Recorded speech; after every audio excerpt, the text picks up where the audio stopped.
Hello hello everyone. Commerce तुम्हें प्रणाम में आप सभी लोगों का बहुत बहुत स्वागत, वंदन, अभिनंदन। पिछली क्लासों में हम लोगों ने बाज़ार का थोड़ा सा ओवरव्यू से लिया। आज हम लोग इस टॉपिक को समझने के लिए कि पूर्ण प्रतियोगिता, अपूर्ण प्रतियोगिता, मोनोपोली या ओलिगोपोली, इन सब में मूल्य का निर्धारण किस प्रकार किया जाता है।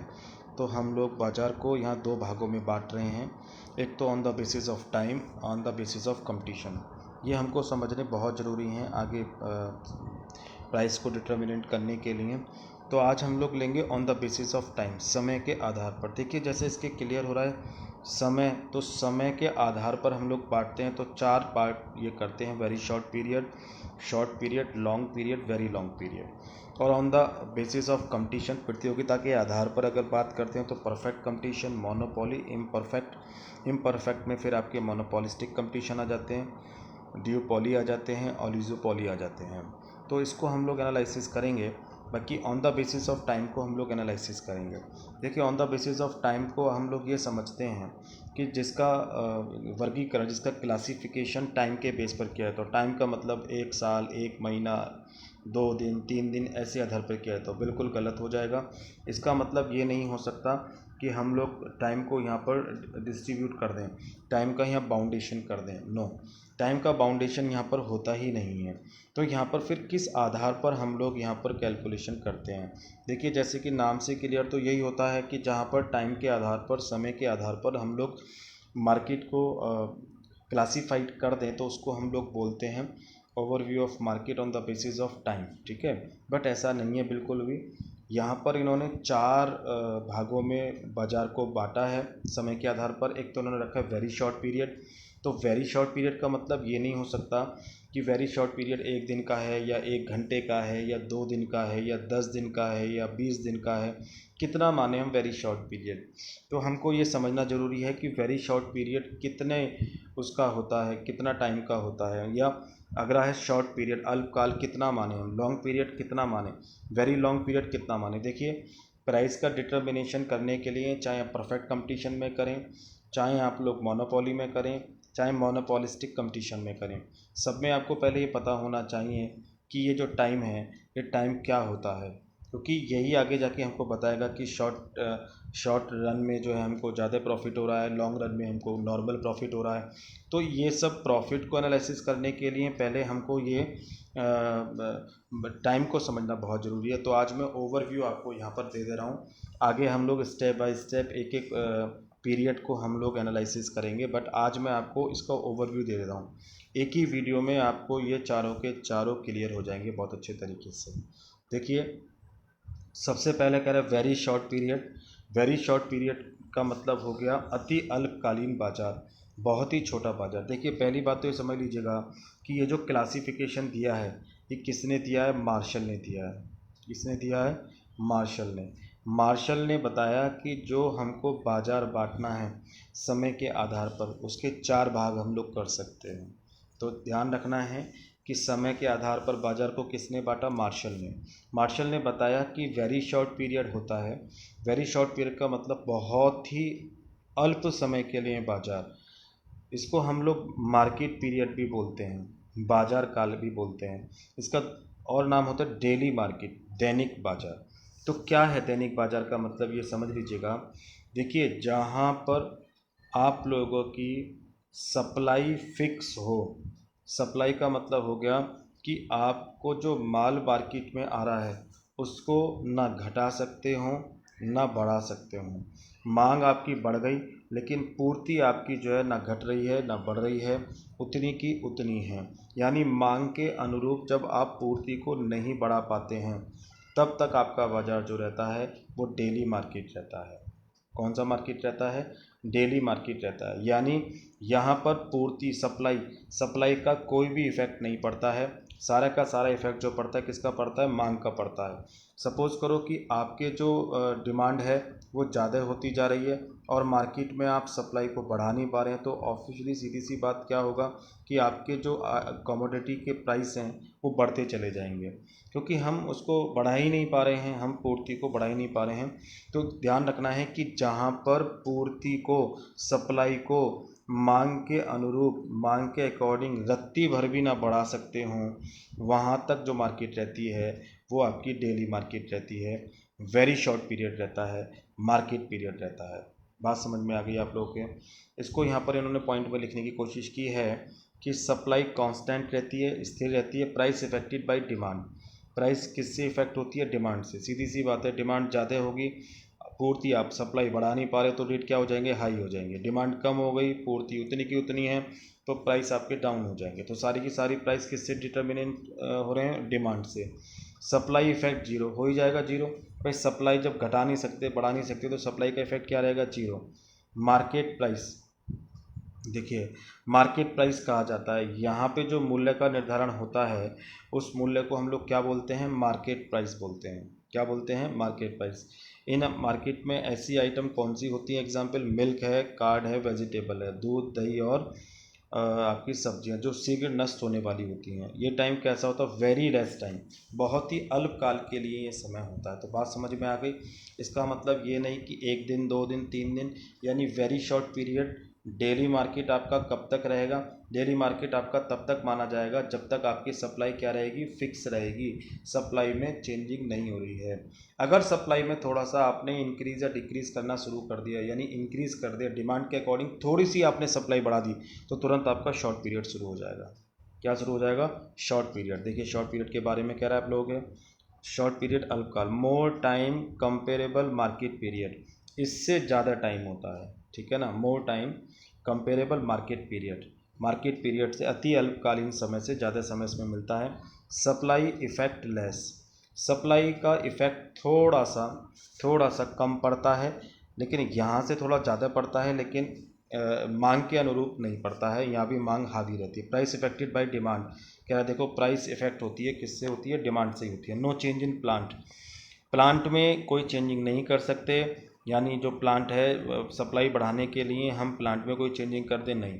शॉर्ट टाइम नॉर्मल प्राइस बोलते हैं, यहाँ पे जो प्राइस डिटर्मिनेंट होते हैं उसको क्या बोलते हैं हम? शॉर्ट टाइम नॉर्मल प्राइस, ठीक है। अल्पकालीन सामान्य मूल्य। देखो ध्यान रखने वाली बात है, यहाँ सप्लाई बिल्कुल भी आपकी ना बढ़ती है ना घटती है। यहाँ सप्लाई थोड़ी सी बढ़ जाती है, लेकिन सप्लाई डिमांड के अकॉर्डिंग नहीं बढ़ पाती है। यानी अपने जितने भी रिसोर्सेज होते हैं, फिक्स्ड रिसोर्सेज होते हैं, प्लांट होते हैं या जो है आप लोगों के इक्विपमेंट होते हैं, उनमें कोई चेंजिंग नहीं करते। बस आपकी जो जैसे आपके पास नेचुरल रिसोर्सेज हैं या आपकी जो है और भी रॉ मटेरियल है, उससे थोड़ा प्रोडक्शन बढ़ा सकते हैं, बट आप टेक्निक में चेंज नहीं कर सकते, आप कोई इंफ्रास्ट्रक्चर में चेंज नहीं कर सकते। तो उनके बिना आप लोग जब सप्लाई को बढ़ाते हैं तब तक आपका शॉर्ट पीरियड रहता है। बट अगर आप लोग अपनी टेक्नोलॉजी में चेंज करके या अपनी जो है इक्विपमेंट में प्लांट बढ़ा के, अगर आप लोग फिक्स्ड जो आपका प्लांट है उसे बढ़ा के अगर आप सप्लाई को बढ़ाने लगते हैं, तो शॉर्ट पीरियड आपका ख़त्म हो जाता है, तुरंत क्या शुरू हो जाता है? लॉन्ग पीरियड आपका शुरू हो जाता है। ध्यान में समझ लेना, वेरी शॉर्ट पीरियड तब तक का रहा जब तक आपकी सप्लाई नहीं बढ़ती है। जब सप्लाई आपकी थोड़ी सी बढ़ने लगती है उन्हीं रिसोर्सेज में, उन्हीं संसाधनों में, उन्हीं फिक्स प्लांट में, उसी प्लांट में, उसी जो है इक्विपमेंट में, तो आप लोगों का शुरू हो जाता है शॉर्ट पीरियड। और जब आप लोग अपनी टेक्नोलॉजी में चेंज कर देते हैं, अपने प्लांट को बढ़ाने लगते हैं, एक दूसरा प्लांट और खोल लेते हैं, या जो है एक नए नए और संयंत्र लगा लीजिए, टेक्नोलॉजी में परिवर्तन कर लेते हैं, तो तुरंत वहाँ से शुरू क्या हो जाता है? लॉन्ग पीरियड शुरू हो जाता है। तो लॉन्ग पीरियड देखिए, लॉन्ग पीरियड के बारे में क्या कहता है? सप्लाई फ्लेक्सिबल, जो यहाँ से सप्लाई है वो कैसी हो जाती है? इलास्टिक हो जाती है, लोचशील हो जाती है, सप्लाई को हम बढ़ा सकते हैं, घटा सकते हैं। Price affected by demand and supply, यहाँ पे जो प्राइस अब रखे जाएंगे वो डिमांड और सप्लाई दोनों को बराबर बराबर ध्यान में रख के किए जाएंगे। यहाँ से क्या होता था? डिमांड इफेक्ट डालता था प्राइस पे, यहाँ भी डिमांड इफेक्ट डालता था, यहाँ पे बट ऐसा नहीं है। यहाँ पर डिमांड और सप्लाई दोनों बिल्कुल बराबर इम्पैक्ट डाल के जब प्राइस का डिटर्मिनेशन करते हैं। चेंज इन फिज इक्विपमेंट एंड प्लांट, यहाँ पर क्या होता है? मैंने आपको बताया, टेक्नोलॉजी में चेंज हो जाता है, एक नया प्लांट और खोल देते हैं, नई और मशीन लगा देते हैं, उससे जब प्रोडक्शन बढ़ने लगता है तो ये आपका क्या हो जाता है? लॉन्ग पीरियड शुरू हो जाता है। प्राइस इक्वल टू कॉस्ट, यहाँ पर प्राइस किसके बराबर हो जाते हैं? जितनी लागत आ रही है उसके बराबर हो जाते हैं। इस प्राइस को हम लोग क्या बोलते हैं? नॉर्मल प्राइस या लॉन्ग टर्म प्राइस, सामान्य मूल्य बोलते हैं। बात बहुत ध्यान रखने वाली बात है, यहाँ पर क्या आ जाता है? सामान्य मूल्य आ जाता है। नेक्स्ट आता है वेरी लॉन्ग पीरियड, अति दीर्घकालीन, या इसका दूसरा नाम होता है सेकुलर मार्केट, स्थायी बाजार। ये क्या होता है? इमेजिनरी मार्केट होता है, काल्पनिक होता है। सप्लाई वेरी इलास्टिक, इसमें सप्लाई बहुत ज़्यादा लोशियल हो जाती है, यानी कितनी बढ़ा सकते हैं, कितनी बढ़ा सकते हैं। प्राइस अफेक्टेड बाई सप्लाई, यहाँ प्राइस जो होता है वो सप्लाई पर डिपेंड होता है। देखिए यहाँ पर डिमांड पे, यहाँ पूरा का पूरा डिमांड के आधार पर प्राइस तय होता है। यहाँ डिमांड थोड़ा सा कम हो जाता है, डिमांड का प्रभाव थोड़ा कम हो जाता है। यहाँ सप्लाई और डिमांड दोनों का बराबर बराबर प्रभाव होता है, और यहाँ पूरा का पूरा सप्लाई के आधार पर प्राइस का तय किया जाता है। कह रहा है कि demand and supply increase due to other more factors. कह रहा है डिमांड भी बढ़ जाती है, सप्लाई भी बढ़ जाती है, कई सारे फैक्टर्स होते हैं। जैसे डिमांड बढ़ने के बहुत सारे फैक्टर्स हो सकते हैं, जनसंख्या का बढ़ना घटना, फैशन, रीति रिवाज, खान पीन, इनके कारण से डिमांड बढ़ती है। तो सप्लाई भी बढ़ जाती है, क्योंकि लॉन्ग पीरियड चल रहा है ना, तो लॉन्ग पीरियड में टेक्नोलॉजी चेंज हो जाती है, नई नई खोजें होती हैं, आविष्कार होते हैं, खूब प्लांट लगते हैं, खूब जो है मशीनें आती हैं, खूब टेक्नोलॉजी का निर्माण होता है। तो ऐसी कारण से दोनों चीज़ों का बहुत टाइम इनके पास होता है। यहाँ पर क्या होता है कि इतना टाइम होता ही नहीं है कि हम उनकी पूर्ति कर पाएँ, इसलिए फिक्स प्लांट में चेंज नहीं हो पाता है। यहाँ क्या होता है कि थोड़ा समय ज़्यादा हो जाता है, तो इसलिए हम टेक्नोलॉजी में चेंज करने लगते हैं, प्लांट और ज़्यादा लगाने लगते हैं। बट यहाँ तो इतना समय होता है, खूब प्लांट लगाया जाओ, कोई दिक्कत वाली बात ही नहीं है। तो इसको हम लोग यहाँ से जो डिटर्मिनेंट होता है उसको हम लोग बोलते हैं सेकुलर प्राइस, स्थिर बाजार, स्थायी बाजार। बात समझ में आ गई आप लोगों को? एग्जाम्पल के माध्यम से और मैं एक बात समझाने की कोशिश करता हूँ, देखिएगा। सपोज़ कीजिएगा कि एक, मान लीजिए एक कमरा है, ठीक है। इस कमरे में हम लोग सब पढ़ते हैं, यानी क्लास है ये। इस क्लास में सब बच्चे पढ़ रहे हैं, तो इस क्लास में सपोज़ करो कि 50 कुर्सियाँ पड़ी हुई हैं, ठीक है। 50 कुर्सियाँ पड़ी हुई हैं, एक टीचर यहाँ पढ़ाता है, तो ठीक है। अब क्या हुआ कि यहाँ पे जो है, क्या हुआ कि अचानक जो है एक दिन 10 बच्चे और ज़्यादा आ गए, ठीक है। 10 बच्चे और आ गए, हमारे पास चेयर नहीं थी, हम उनकी व्यवस्था नहीं कर पाए। 50 बच्चे पढ़ते थे डेली, 10 बच्चे और आ गए, हम उनकी व्यवस्था नहीं कर पाए। ये जो पीरियड है ये कहलाएगा वेरी शॉर्ट पीरियड, क्योंकि यहाँ पर क्या हुआ कि सप्लाई हमारे पास 50 की है, 50 ही कुर्सियाँ बैठ सकते हैं, हम किसी एक अन्य की व्यवस्था नहीं कर सकते। तो यहाँ तक जो बाजार है आपका, वो कैसा बाजार है आपका? ये है आपका वेरी शॉर्ट पीरियड। ये शॉर्ट पीरियड बन जाएगा। हमने क्या काम करा कि वही कमरा था हमारे पास, 10 बच्चे जो और आए, हमने इनके लिए सामने से कुर्सी, दूसरी वाली क्लास में से कुर्सी निकलवा के यहाँ मंगवा दी हमने, ठीक है। 10 कुर्सियाँ हमने मंगवा दी, ये बच्चे यहाँ पर आके बैठ गए, ठीक है। बैठ के कोई बात नहीं है, ये शॉर्ट पीरियड चल रहा है। सपोज़ करो कि हमारी जो कैपेसिटी है इस कमरे की, बिल्डिंग की कैपेसिटी जो है, वो इस कमरे की कैपेसिटी है सिर्फ और सिर्फ 70 बच्चे बैठ सकते हैं इस कमरे के अंदर। 70 बच्चे से ज़्यादा इस कमरे में नहीं बैठ सकते हैं। तो 10 बच्चे और आ गए, हमने 10 की अरेंजमेंट और कर दिया, तो ये भी अभी शॉर्ट पीरियड चल रहा है। अब 10 बच्चे और आ गए हमारे पास, तो 10 बच्चे और आ गए, तो हमें ये दीवार टुटवानी पड़ेगी, हमें इंफ्रास्ट्रक्चर चेंज कराना पड़ेगा। अब तक जो हम लोग 50 से 70 बच्चे हमारे पास हुए, 20 बच्चे हमारे पास जो और इस कमरे में बैठने की व्यवस्था थी, तो वो हमने उन्हीं रिसोर्सेज से कर दिया, उन्हीं संसाधनों से हमने 10 चेयर और लगा दी, 10 चेयर और लगा दी, तो व्यवस्था हो गई। तो ये अगर हम लोग उन्हीं रिसोर्सेज से अगर अपनी सप्लाई को बढ़ा देते हैं तो वो हमारा शॉर्ट पीरियड रहता है। बट हमारी सप्लाई अगर इनको चेंज करनी पड़े, यानी पूरे अगर बिल्डिंग में चेंज करनी पड़ी, बिल्डिंग को आगे बढ़ाना पड़ा, बिल्डिंग का नया इंफ्रास्ट्रक्चर तैयार करना पड़ा, तो इसका मतलब इक्विपमेंट और प्लांट दोनों नए लगाने पड़ेंगे। तो यहाँ से तुरंत जैसे अगर हम करने लगेंगे तो क्या शुरू हो जाएगा? लॉन्ग पीरियड शुरू हो जाएगा। यानी कि हम लोग बच्चों की व्यवस्था 70 तक कर पाए, 70 से ज़्यादा अगर व्यवस्था करनी है तो हमें एक बिल्डिंग और बनानी पड़ेगी। तो ये जो नया प्लांट, नया इक्विपमेंट हमने बनाना शुरू किया, that's a long term period, यहाँ पर दीर्घकाल शुरू हो गया आपका।